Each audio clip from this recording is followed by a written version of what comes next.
Kakati manje ekikulajanya. Ekikulajanya okimanyi. Tewali kindajanya.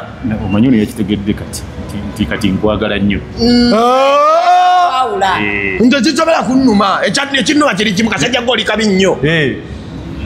Gwe lidako kati omanyi otanulira mu. Muganda wange. Waawa. Hamiri yedira mamba. Nze nedira ki? Gwamanya obusajja bwasokayo mu wika kutangala baana balala ko yinga. Kakati no kitaawo kasita. Ono mukulu wa kika kyamu. Mukulu wa kika kyafewa. Ngaye mwenyi talina kasolya. Goma bino yombo kumina bino. Kyokulabira nti nno oyo omuvubuka oyo. Wa kumizigo gwe kana gwa kula. Siganye. Kasada wasomera aliko kasomero kamukali ka streams. Tejiba mizigo. Wali mu stream kigwe gwagwe. Owaye nga mwogedde nnyo temwaze kola. Bazze kola. Wabula nze ko kinakoze dda. Mulina okwogera nga we mukola kwata. Eno yoli. Kwata naawe.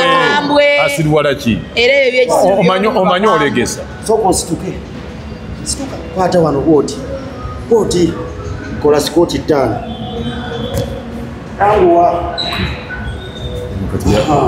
Ndio wa magulu agaminike. Kwa manina awo gendo fileri. Angende. Bwoti tugende. Mune ibonerezo. Watu zekola. Iti twaze kola. Akola. Genda va mu kerere. Kola gwe yabika akalulu gwe kasajja gwa kakulu. Nabo mulamba okutambula. Waye. Kakati ndo.